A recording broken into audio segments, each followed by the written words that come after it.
Hi guys. So మనం Java కోర్స్లో 2 videos complete చేసాం. ఓకే, సో అందులో ఒకటి ఫస్ట్ జస్ట్ నార్మల్గా ప్రీ రిక్వెజైట్స్ గురించి తెలుసుకున్నాం. అండ్ సెకండ్ వన్ ఏంటి అంటే ఇంట్రొడక్షన్ టు జావా. అసలు ప్రోగ్రామింగ్ అంటే ఏంటి, ప్రోగ్రామింగ్ లాంగ్వేజ్ అంటే ఏంటి, అసలు సాఫ్ట్వేర్ అంటే ఏంటి, ఇవన్నీ తెలుసుకున్నాం కదా. సో ఈరోజు మనం ఈ వీడియోలో ఏం డిస్కస్ చేసుకుంటున్నాం అంటే first Java program, hello world program ఎలా రాయాలి జావాలో అని తెలుసుకుంటాం. ఓకే, సో దానికంటే ముందు అసలు ఈ జావా అంటే నేను మీకు ఏమని చెప్పాను, జావా అనేది ఏంటి, ఒక ప్రోగ్రామింగ్ లాంగ్వేజ్ కదా. సో జావా అనేది ఏంటి, ఒక ప్రోగ్రామింగ్ లాంగ్వేజ్. సో ఈ జావాని మనకి ఎవరు డెవలప్ చేశారంటే సన్ మైక్రో సిస్టమ్ వాళ్ళు డెవలప్ చేశారు. ఎవరు డెవలప్ చేశారు? సన్ మైక్రో సిస్టమ్స్ వాళ్ళు డెవలప్ చేశారు. ఎప్పుడంటే 1995లో సన్ మైక్రో సిస్టమ్ వాళ్ళు ఈ జావాని డెవలప్ చేశారన్నమాట. ఆ తర్వాత ఈ జావాని వరాకిల్ కంపెనీ వాళ్ళు ఎక్వైర్ చేసుకున్నారు. ఓకే, సో ఇది జస్ట్ తెలుసుకోండి థియరీ. సో మన క్లాసెస్ అన్ని మోస్ట్లీ ప్రాక్టికల్గా ఉంటాయి. జస్ట్ ఇది ఎందుకు చెప్పాను అంటే అసలు జావాని ఎవరు డెవలప్ చేశారు అనేది తెలుసుకోవాలి కాబట్టి చెప్పాను జస్ట్ అంటే. సో జావాని ఎవరు డెవలప్ చేశారు? సన్ మైక్రో సిస్టమ్ వాళ్ళు డెవలప్ చేశారు. ఎప్పుడు డెవలప్ చేశారు? 1995లో డెవలప్ చేశారు. దాన్ని ఎవరు ఎక్వైర్ చేసుకున్నారంటే వరాకిల్ కంపెనీ వాళ్ళు ఎక్వైర్ చేసుకున్నారు. ఓకే, సో మనం ఈరోజు ఏం చెప్తున్నాం అంటే ఫస్ట్ జావా ప్రోగ్రామ్ గురించి తెలుసుకున్నాం. ఓకే, ఫస్ట్ జావా ప్రోగ్రామ్ గురించి తెలుసుకున్నాం. Okay, so first Java programme అసలు మీకు ఏమని చెప్పాను? ప్రోగ్రామింగ్ అంటే ఏంటి? సో ప్రోగ్రామ్ అంటే ఏంటని చెప్పాను, సెట్ ఆఫ్ ఇన్స్ట్రక్షన్స్ అంటే ఒక ప్రోగ్రామ్ అన్నమాట. ఆ సెట్ ఆఫ్ ఇన్స్ట్రక్షన్స్ ఏం చేస్తే ఒక స్పెసిఫిక్ టాస్క్ని మనకి కంప్యూటర్లో చేస్తాయి అన్నమాట. దాన్ని మనము ఒక ప్రోగ్రామ్ అంటాం. ఓకే, సో ఇప్పుడు మన కంప్యూటర్ ఉంది. ఓకే, సో ఈ కంప్యూటర్లో మనం ఒక పర్టికులర్ ప్రోగ్రామ్ రన్ చేయాలి అంటే సో మనకి నచ్చిన లాంగ్వేజ్లో మనం ఏం రాయొచ్చు, మనం కోడ్ అనేది రాయొచ్చు. ఓకే, జావా అంటే జావాలో రాయొచ్చు, సి అంటే సిలో రాయొచ్చు, లేకపోతే పిహెచ్పి, పైథాన్, నోట్ జేఎస్ ఇలా దేంట్లో అయినా రాయొచ్చు. ఓకే, సో ఇవన్నీ ఏంటి అంటే హై లెవెల్ లాంగ్వేజెస్ అన్నమాట. ఏ లాంగ్వేజెస్? హై లెవెల్ లాంగ్వేజెస్ అంటే సో ఈ లాంగ్వేజెస్ అన్నింటికి ఒక సింటాక్స్ అనేది ఉంటుంది. అంటే ఇవన్నీ కూడా ఏంటి అంటే human readable language. Okay, human right చేసే లాంగ్వేజ్ అన్నమాట. బట్ మనం రాసిన లాంగ్వేజ్ అనేది కంప్యూటర్కి తెలియదు. కంప్యూటర్కి ఏం తెలుసు? ఓన్లీ జీరోస్ అండ్ వన్స్ మాత్రమే కంప్యూటర్స్ తెలుసు. ఓకే, కంప్యూటర్కి ఏం తెలుసు? ఓన్లీ జీరోస్ అండ్ వన్స్ మాత్రమే తెలుసు. కానీ మనం రాస్తున్నాం జావాలో రాస్తున్నాం. సో ఇప్పుడు ఈ జావాలో రాసిన ఈ ప్రోగ్రామ్ అనేది కంప్యూటర్కి అర్థం కావాలంటే ఏమవుతుంది అంటే మనకి అక్కడ మిడిల్లో ఒక లేయర్ అనేది ఉంటుంది. అదేంటి అంటే అప్పుడు మనకి కంపైలర్ అనే ఒక వర్డ్ అనేది తెలుసుకోవాలి. కంపైలర్ అంటే ఏంటి అంటే మనం రాసిన హై లెవెల్ లాంగ్వేజ్ ఏదైతే ఉందో ఈ హై లెవెల్ లాంగ్వేజ్ మనం కంపైలర్కి ఇన్పుట్ ఇస్తే ఈ కంపైలర్ దాన్ని మెషిన్ లెవెల్ లాంగ్వేజ్ కింద కన్వర్ట్ చేస్తుంది. ఓకే, సో కంపైలర్ అంటే ఏంటి? మనం రాసిన ఏదైతే హై లెవెల్ లాంగ్వేజ్ ఉందో అంటే జావా కానీ సి కానీ ఏదైతే హై లెవెల్ లాంగ్వేజ్ రాస్తామో దాన్ని మన కంపైలర్ ఏం చేస్తుంది అంటే మెషిన్ లెవెల్ లాంగ్వేజ్ కింద కన్వర్ట్ చేస్తుంది. ఓకే, ఈ మెషిన్ లెవెల్ లాంగ్వేజ్ ఏంటి అంటే మనకి ఈ జీరోస్ అండ్ వన్స్ అన్నమాట. సో ఈ కంప్యూటర్ మనకి ఏం తెలుసు? ఓన్లీ జీరోస్ అండ్ వన్స్ మాత్రమే తెలుసు. కాబట్టి కంపైలర్ ఏం చేస్తుంది అంటే మెషిన్ లెవెల్ లాంగ్వేజ్ కింద కన్వర్ట్ చేస్తుంది. సో కంపైలర్ అంటే ఏంటి అనేది మీకు అర్థమైంది కదా. సో కంపైలర్ అనేది ఏం చేస్తుంది? హై లెవెల్ లాంగ్వేజ్ నుంచి దాన్ని మెషిన్ లెవెల్ లాంగ్వేజ్ కింద కన్వర్ట్ చేస్తుంది. ఓకే, సో కంపైలర్ అంటే ఏంటి అనేది మీకు ఐడియా వచ్చింది కదా. సో ఇప్పుడు మనం ఫస్ట్ జావా ప్రోగ్రామ్ అనేది రాద్దాం. ఓకేనా?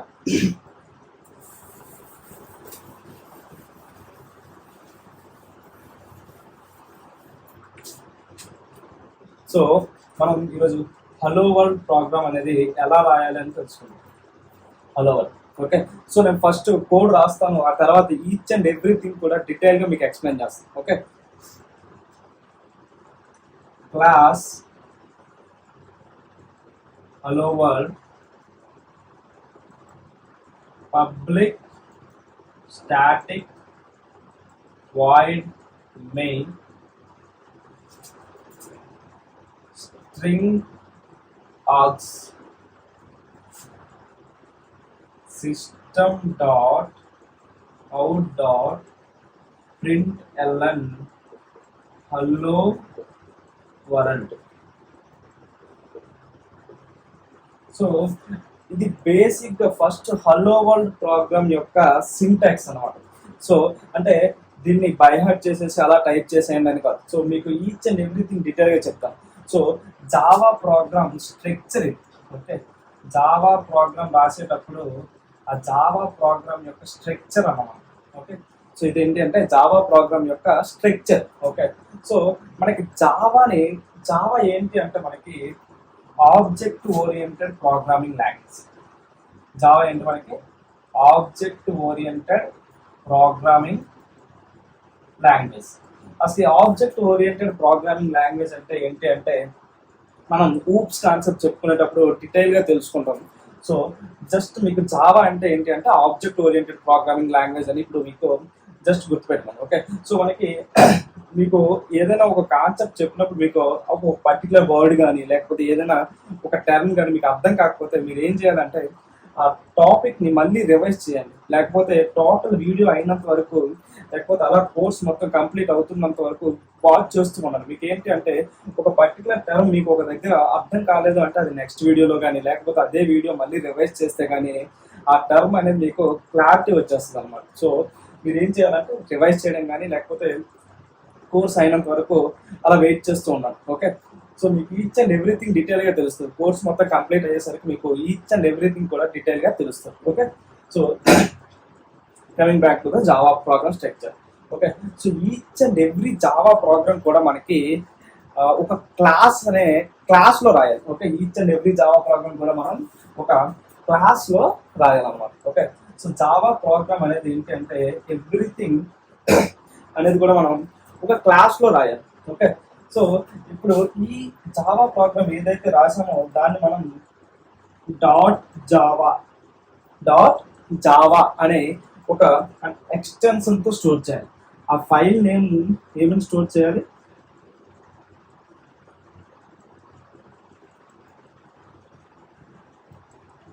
ఆ ఫైల్ నేమ్ లో .java అనే ఎక్స్టెన్షన్ అనేది ఉంటుంది. ఇక్కడ నేను క్లాస్ నేమ్ ఏమని తీసుకున్నాను? హలో వరల్డ్ అని తీసుకున్నాను. కాబట్టి నేను ఈ ఫైల్ నేమ్ ని హలో వరల్డ్ .java అని స్టోర్ చేసుకుంటాను. ఎలా స్టోర్ చేసుకుంటానో హలో వరల్డ్ .java అని ఫైల్ నేమ్ స్టోర్ చేసుకుంటాను. ఓకే, సో జావాలో ఈచ్ అండ్ ఎవ్రీ ప్రోగ్రామ్ మనం ఏది రాసినా సరే ఒక క్లాస్ లో రాయాలి. ఓకే, సో మీరు సి లాంగ్వేజ్ చూస్తే మీరు ఎలా రాస్తారు? ఇంట్ మెయిన్ లేకపోతే వాయిడ్ మెయిన్, డైరెక్ట్ గా మెయిన్ మెథడ్ అనేది రాసేస్తాం, మెయిన్ ఫంక్షన్ అనేది రాసేస్తాం. కానీ ఇక్కడ జావాలో అలా కాదు. జావాలో ఈచ్ అండ్ ఎవ్రీ ప్రోగ్రామ్ కూడా మనం ఒక క్లాస్ లో రాయాలి. ఓకే, ఎందులో రాయాలి? ఒక క్లాస్ లో రాయాలి. సో అందుకే మనం ఇక్కడ క్లాస్ అనే కీవర్డ్ అనేది యూజ్ చేస్తాం. క్లాస్ అనేది ఏంటి? ఒక కీవర్డ్. సో ఈ క్లాస్ అనే కీవర్డ్ పక్కన మనకి ఏంటంటే స్పేస్ ఇచ్చి ఆ క్లాస్ నేమ్ అనేది రాయాలి. ఏం రాయాలి? దీన్ని మనం ఏమంటాం అంటే క్లాస్ నేమ్. దీన్ని మనం ఏమంటాము? క్లాస్ నేమ్ అంటాం. ఓకే, మీరు ఏ ప్రోగ్రామ్ రాసినా సరే ఆ ప్రోగ్రామ్ కి ఒక క్లాస్ నేమ్ అనేది డిఫైన్ చేయాలి. కాబట్టి నేను ఇక్కడ ఈ క్లాస్ నేను ఈ ఫస్ట్ జావా ప్రోగ్రామ్ మనం ఏమని అనుకున్నాము? హలో వరల్డ్ ప్రోగ్రామ్ ని రాద్దాం అనుకున్నాం. కాబట్టి నేను ఏం చేశానంటే ఈ క్లాస్ కి హలో వరల్డ్ అని నేమ్ ఇచ్చాను. సో నేను ఇక్కడ ఏమని ఇచ్చాను? క్లాస్ హలో వరల్డ్ అని ఇచ్చాను. ఓకే, ఎప్పుడు కూడా క్లాస్ యొక్క నేమ్ అనేది ఎప్పుడు కూడా క్యాపిటల్ లెటర్ తో స్టార్ట్ అవ్వాలి. క్యాపిటల్ లెటర్ తో స్టార్ట్ అవ్వాలి. ఓకే, సో ఇది క్లాస్ అనేది ఏంటంటే ఒక keyword and then hello world ఇక్కడ ఏదైతే ఉందో సెకండ్ టర్మ్ ఇదేంటి మనకి ఒక క్లాస్ నేమ్. మనం ఏదైతే ప్రోగ్రామ్ రాస్తామో దానికి ఒక క్లాస్ నేమ్ అనేది డిఫైన్ చేసుకోవాలి. ఓకే, ఆ తర్వాత నెక్స్ట్ చూడండి, ఇది క్లాస్ నేము అండ్ దెన్ ఇక్కడ మనకి నెక్స్ట్ ఏముంటుందంటే కర్లీ బ్రేసెస్ స్టార్ట్ అవుతాయి అండ్ దెన్ ఈ రెస్పెక్ట్ కర్లీ బ్రేస్ ఇక్కడ స్టార్ట్ అయితే ఈ రెస్పెక్ట్ కర్లీ బ్రేస్ ఇక్కడ ఎండ్ అవుతుంది. ఓకే, ఆ తర్వాత ఈ మిడిల్ లో ఏదైతే ఉందో ఇది మెయిన్ మెథడ్ అన్నమాట. దీని మొత్తాన్ని మనం ఏమంటామంటే మెయిన్ మెథడ్ అంటాం. ఓకే, సో ఇక్కడ మెయిన్ అనేది ఉంది కదా, ఇది మెథడ్. ఇదేంటది? Method, main method.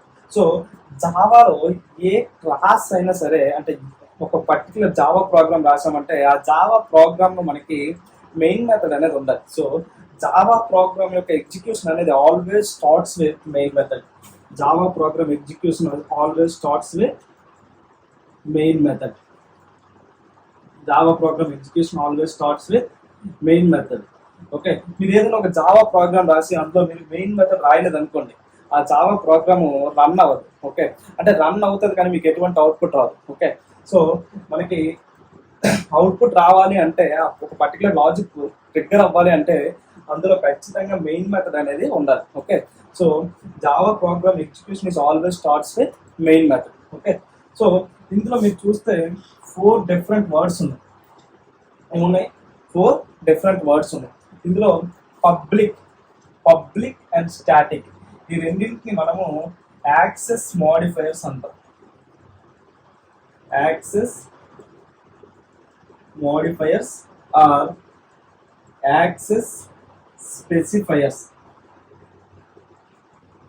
Access modifiers are access specifiers అంటాం. ఓకే, సో వీటి గురించి అసలు అంటే యాక్సెస్ మోడిఫైర్స్ సార్ దీని మీరు first program access modifiers access specifiers చెప్పేస్తున్నారు, అసలు ఏంటి సార్ ఇదంటే.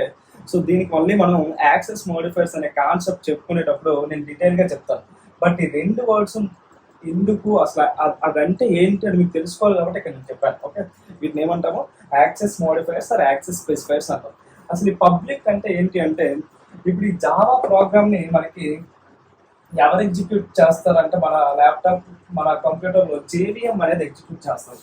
మనకి జావా ప్రోగ్రామ్ ఎవరు ఎగ్జిక్యూట్ చేస్తారు? జేవిఎం అనేది ఎగ్జిక్యూట్ చేస్తారు. జేవిఎం అంటే ఏంటి అంటే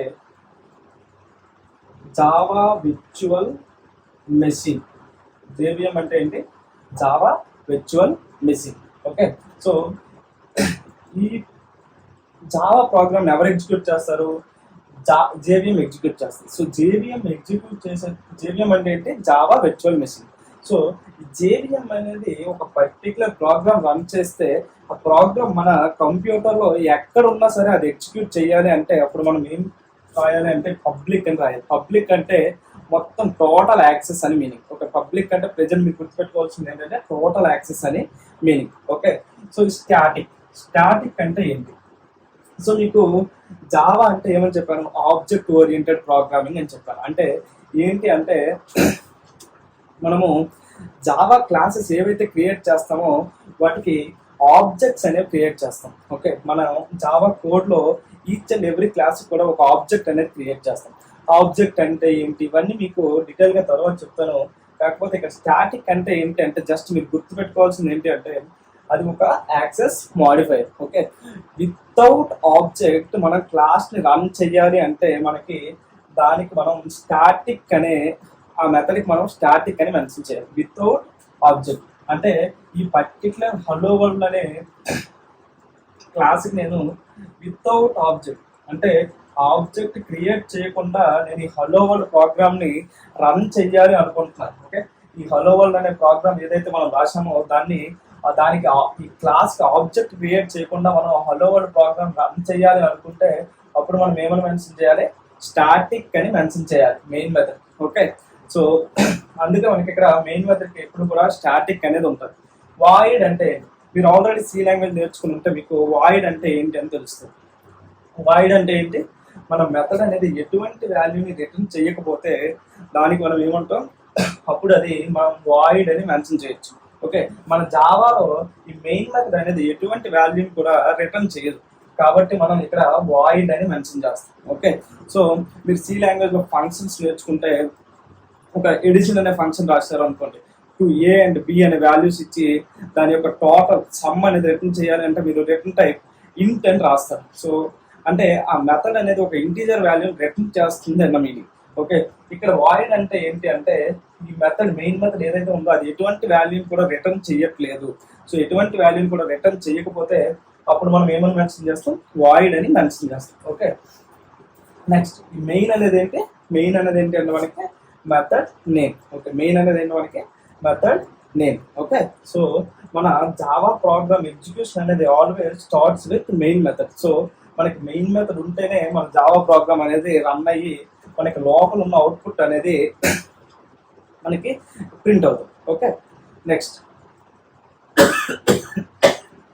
సారీ సో ఈ 4 కీవర్డ్స్ తర్వాత నెక్స్ట్ మనకి ఏముంది, ఈ brackets open and brackets close. So ఈ మిడిల్లో ఉన్న వాటిని ఏమంటామంటే command line arguments.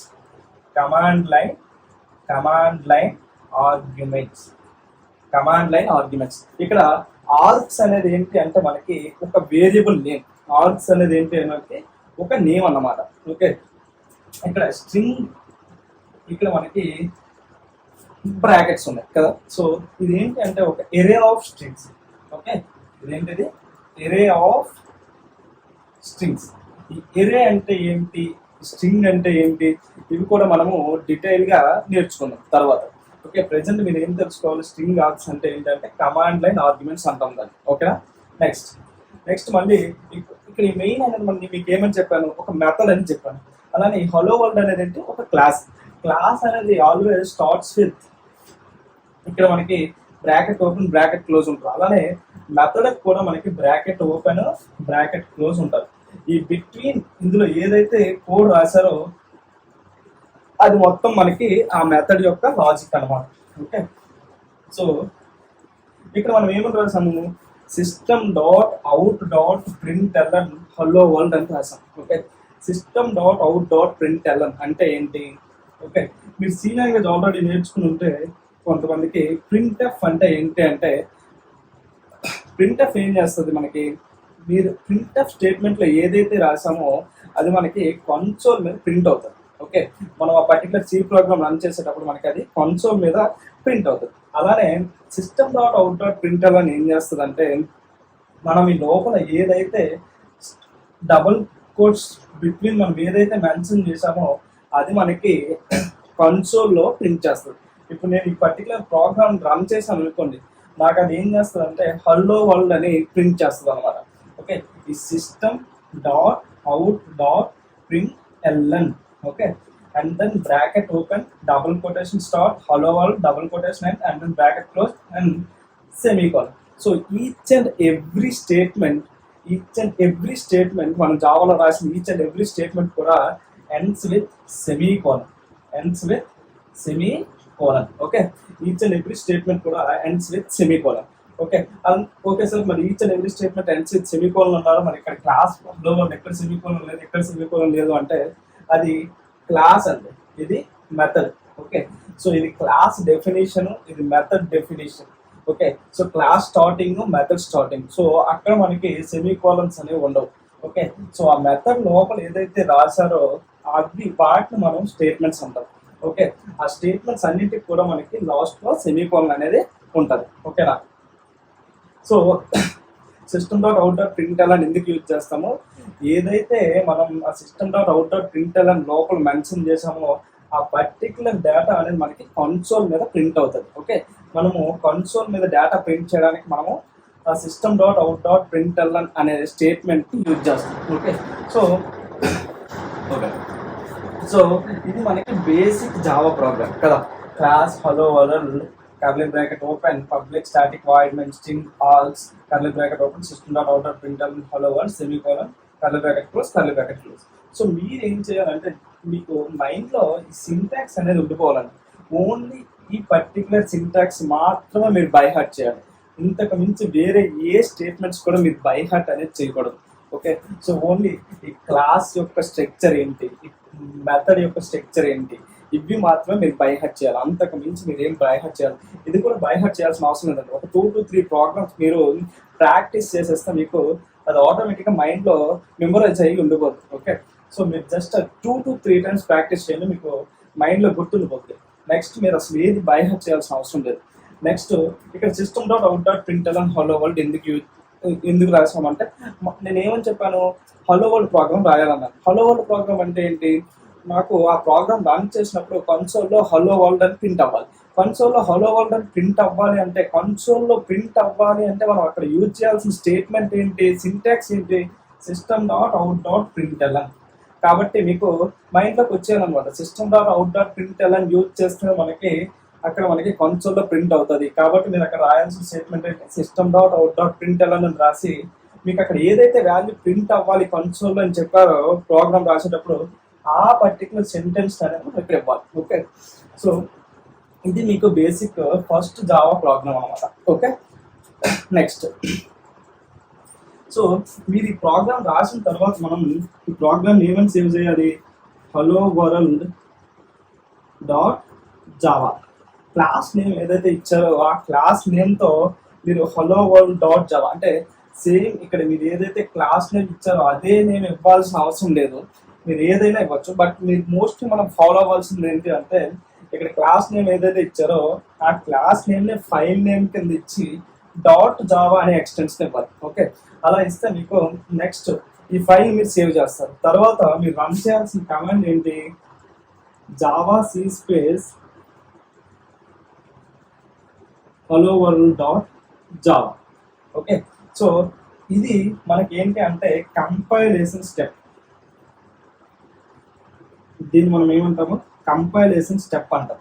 Okay, so మీరు ఏదైతే జావా ఫైల్ మీరు రన్ చేయాలి అనుకుంటున్నారో అప్పుడు మీరు దాన్ని Java C space hello world dot Java అంటే జావా సి స్పేస్ ఆ ఫైల్ నేమ్ డాట్ జావా అని ఇస్తే మీకు అది కంపైలేషన్ అనేది అయిపోద్ది. ఓకే, నెక్స్ట్ ఇది కంపైలేషన్ అయిపోయిన తర్వాత మీకు హలో వరల్డ్ డాట్ క్లాస్ అని ఒక బైట్ కోడ్ అనేది జనరేట్ అవుతుంది. దీన్ని మనం ఏమంటామంటే బైట్ కోడ్ అంటాం. దీన్ని మనం ఏమంటాము? బైట్ కోడ్ అంటాం. అంటే ఇక్కడ మీరు క్లాస్ నేమ్ ఏదైతే ఇచ్చారో ఆ క్లాస్ నేమ్తో డాట్ క్లాస్ ఫైల్ అనేది ఒకటి జనరేట్ అవుతుంది. దాన్ని మనం బైట్ కోడ్ అంటాం. ఓకే, సో ఈ కంపైలేషన్ స్టెప్లో మీరు ఫైల్ నేమ్ ఇన్పుట్ కింద ఇస్తే మీకు అవుట్పుట్ కింద ఏమొస్తుంది? Byte code dot class file అనేది వస్తుంది. నెక్స్ట్ మనకి ఎగ్జిక్యూషన్ స్టెప్. ఎగ్జిక్యూషన్ స్టెప్ ఇక్కడ జావా స్పేస్ క్లాస్ నేమ్ ఏంటి మనకి? Hello one. Okay, Java space hello one ఇలా రన్ చేస్తే మీకు అప్పుడు ఈ బైట్ కోడ్ అనేది రన్ అయ్యి ఈ లోపల మెయిన్ మెథడ్ లోపల ఏదైతే లాజిక్ ఉందో ఆ లాజిక్ ఎగ్జిక్యూట్ అయ్యి ఆ రెస్పెక్టివ్ స్టేట్మెంట్స్ ఎగ్జిక్యూట్ అయ్యి దాని ప్రకారం మనకి అవుట్పుట్ వస్తుంది. ఇక్కడ మనకి మెయిన్ మెథడ్లో ఏమని ఉంది? హలో వరల్డ్ అనేసి ప్రింట్ అవ్వాలి అని ఉంది. System dot out dot print అని. కాబట్టి మనకి ఏమొస్తుంది అంటే అవుట్పుట్లో కన్సోల్లో హలో వరల్డ్ అని మనకి కన్సోల్లో ప్రింట్ అవుతుంది అనమాట. అర్థమైందా? సో ఈ విధంగా మనం జావా ప్రోగ్రామ్ రన్ చేయాలి. నేను మీకు ఇది ల్యాప్టాప్లో ఎగ్జిక్యూషన్ చేసి చెప్తాను. ఈ కమాండ్స్ ఎలా రన్ చేయాలి, నెక్స్ట్ మీకు అవుట్పుట్ ఎలా వస్తుంది అని each and everything. Okay, so మీకు ఏమైనా డౌట్స్ ఉంటే మీరు ఏం చేయాలంటే కామెంట్ చేయండి. కామెంట్ చేస్తే నేను ప్రతి ఒక్కరికి రిప్లై ఇస్తాను. ఓకే, సో బేసిక్ గైస్ ఇది ఏంటంటే జస్ట్ బేసిక్ థింగ్స్ అండి. మీకు ఫస్ట్ ఎప్పుడైతే బేసిక్స్ మీకు స్ట్రాంగ్ ఉన్నారో నెక్స్ట్ కోడింగ్ చేయడం అనేది చాలా సింపుల్ అయిపోతుంది. ఓకే, సో ఫస్ట్ నేను అందుకే బేసిక్స్ అనేది నేను చాలా ఎక్కువ ఎఫర్ట్స్ పెడుతున్నాను బేసిక్స్. ఎవరికైతే బేసిక్స్ ఫస్ట్ క్లియర్గా అర్థమవుతాయో వాళ్ళకి నెక్స్ట్ అన్ని క్లియర్గా అర్థమైపోతాయి అనమాట. ఓకే, మీరు ఏమనుకుంటారు సార్ ఏంటి ఇది ఈచ్ అండ్ ఎవ్రీథింగ్ డీటెయిల్గా లాగి చెప్తున్నారు అని అనుకుంటారు. కానీ అంటే మీకు తెలుసు అండి, కానీ కొంతమందికి అసలు ఏం తెలియదు. సో నేను అటువంటి వాళ్ళని మైండ్లో పెట్టుకొని చెప్తున్నాను ఇది. ఓకే, సో ఎవరికైతే ఏమీ కూడా రాదో వాళ్ళకి తెలియాలి అని నేను ఈచ్ అండ్ ఎవ్రీథింగ్ డీటెయిల్గా చెప్తున్నాను. ఓకే, సో మీకు ఏమైనా ఆల్రెడీ కాన్సెప్ట్స్ కొద్దిగా అర్థమయ్యి తెలుసుంటే మీరు కొద్దిగా స్కిప్ చేయండి. అంటే స్కిప్ అంటే కొద్దిగా స్పీడ్గా చూడండి. ఓకేనా? సో ఎవరికైతే అర్థం కాలేదో వాళ్ళ గురించి నేను చెప్తున్నాను. ఓకే, సో డీటెయిల్గా అర్థమవుతుందండి. సో నేను ఇది ఎగ్జిక్యూషన్ చెప్తాను ల్యాప్టాప్లో. ఓకే, ఏమైనా డౌట్స్ ఉంటే కామెంట్ చేయండి, నేను రిప్లై ఇస్తాను. ఈచ్ అండ్ ఎవ్రీ పర్సన్కి రిప్లై ఇస్తాను. అండ్ దెన్ మన యూట్యూబ్ ఛానల్ని సబ్స్క్రైబ్ చేయడం మర్చిపోతాను. ఓకేనా? Thank you guys.